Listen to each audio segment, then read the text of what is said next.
सहनौ भुनक्तु सह वीर्यं करवावहै तेजस्विनावधीतमस्तु मा विद्विषावहै। श्रीचन्द्रदेवं शिवमद्वितीयं भस्मावलिप्तं शशिशुभ्रवर्णं पद्मासनस्थं सुखदं यतीन्द्रं वाक्कायचित्तैः सततं भजेऽहम्।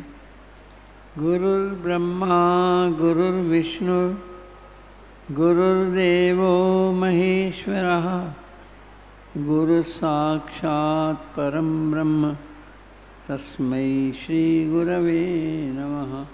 तस्मै श्रीगुरवे नमः। परम श्रद्धेय अनंत श्री विभूषित यतिकुल चूड़ामणि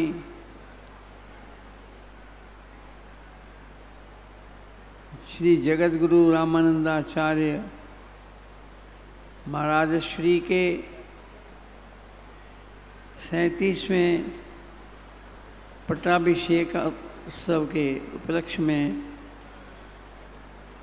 इस सभा में पधारे हुए परम सम्माननीय अनेक विश्वविद्यालयों के उपकुलपति पद पर सेवा करते हुए आज भी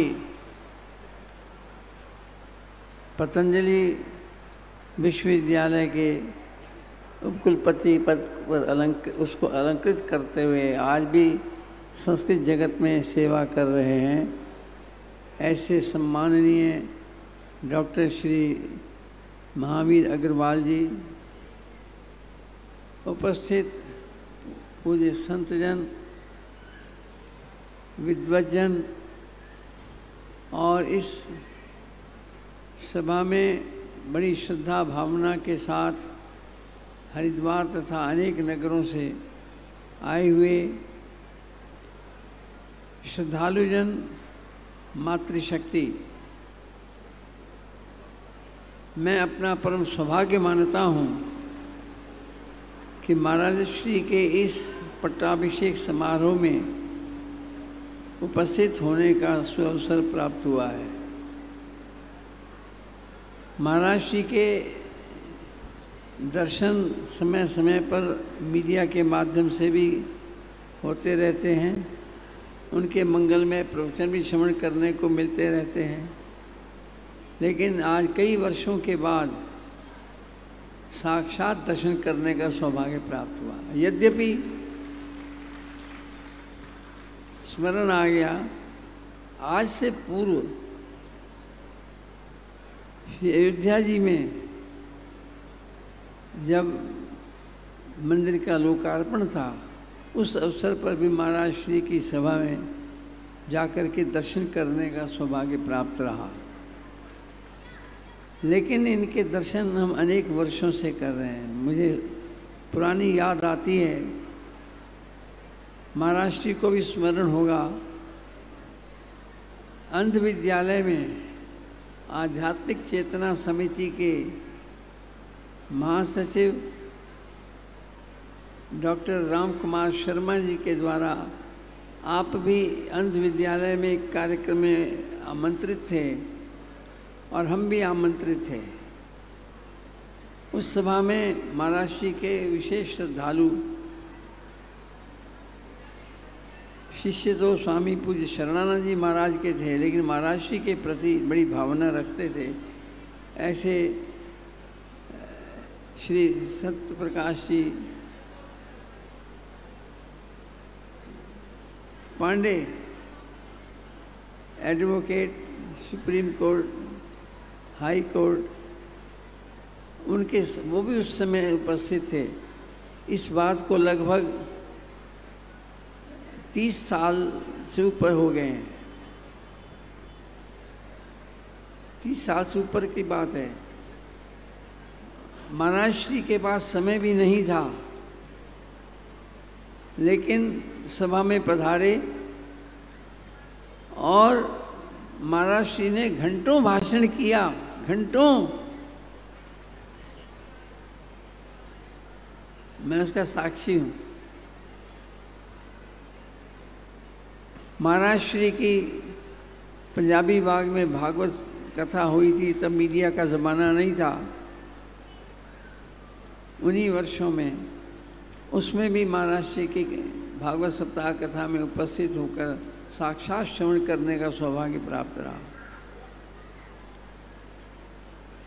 महाराज श्री का वैदुष्य बाल्यकाल से ही है और ये पूर्व जन्म के परम विद्वान, इस जन्म की बात क्या कहूँ, जन्मजात ये विद्वान थे, जन्म से ही विद्वान।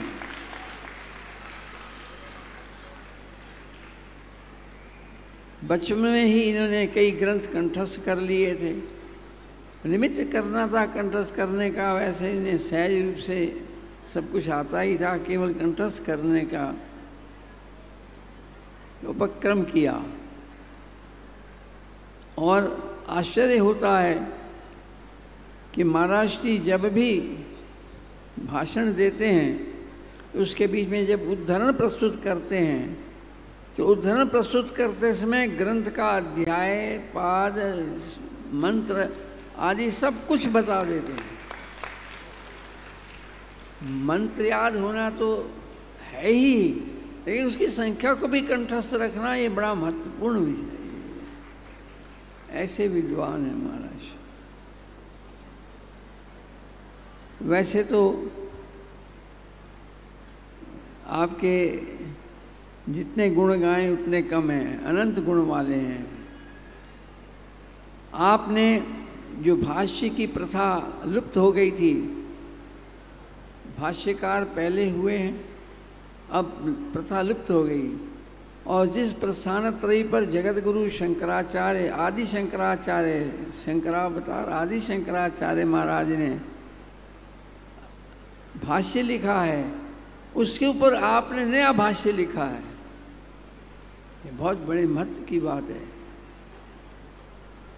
आपने 30 से अधिक ग्रंथों की रचना की है। मायने रखता है 30 ग्रंथों से अधिक ग्रंथों की रचना की है महाराज ने। हाँ, 240 से अधिक ग्रंथों की रचना की है महाराज जी ने। मैं नहीं समझता कि अभी तक ये रिकॉर्ड किसी का पहले होगा। महाराज ने रिकॉर्ड स्थापित किया है 240 से अधिक ग्रंथों के लेखन का, और अभी भी इनके लेखन की क्षमता और उसकी उमंग बनी हुई है। यह बड़ी महत्वपूर्ण बात है। ऐसे प्रखर बुद्धि सामान्य लोगों में नहीं होते। अच्छे अच्छे प्रखर बुद्धि लोग इतने ग्रंथ नहीं लिख पाते। आप भले ही शरीर की दृष्टि से दृष्टिबाधित हों, लेकिन आपके पास दिव्य चक्षु है।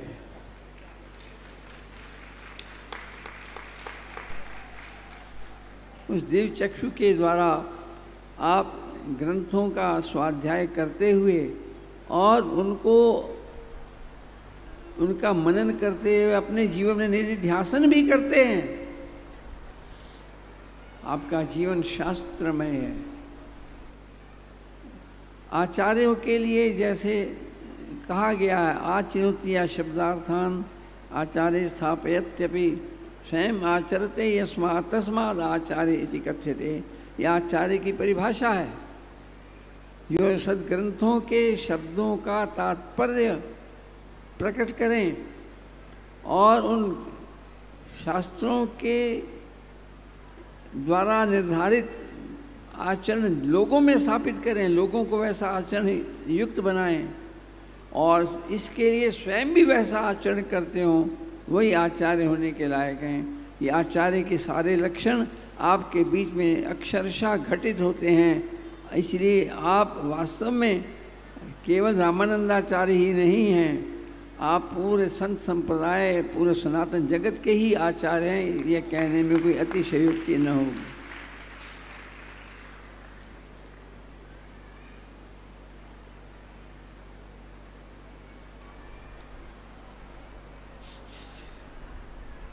मैं प्रभु चरणों में यह प्रार्थना करता हूँ कि आपके दर्शन युग युगांतर तक सबको होते रहें स्वस्थ दशा में, और आपके द्वारा मार्ग प्रदर्शन, दिशा निर्देश, ग्रंथ लेखन यह युग युगांतर तक चलता रहे। आप स्वस्थ रहें और अपने संस्कृति के पोषण, संवर्धन, संरक्षण आदि में सदा अग्रसर होते रहें, ऐसी मैं प्रभु चरणों में प्रार्थना करता हूँ। आपको अपने जीवन के बाद भी स्वस्थ चाहता हूँ।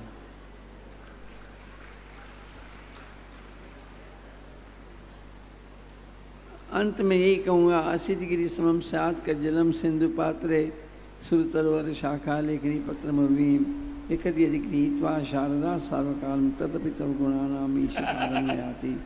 जिस प्रकार से शिवमनु स्तोत्र में कहा गया है कि सब कागज धरती करो, सब धरती कागज करो, मसी करो, लेकिन सब बन राय, सात समुद्र की मसी करो, गुरुगुण लिखा न जाए। ये पूरा दोहा जो है ये आपके ऊपर घटित होता है। ऐसे अनंत गुणयुक्त, जिसका वर्णनातीत, जिसके लिए शब्द भी नहीं है मेरे पास, ऐसे महाराज श्री के चरणों में बार बार वंदन करता हुआ और यही मंगल कामना जो प्रभु चरणों में करता हुआ अपनी वाणी को विराम देता हूँ। हरि ओम तत्सत, हरि ओम तत्सत, हरि ओम तत्सत।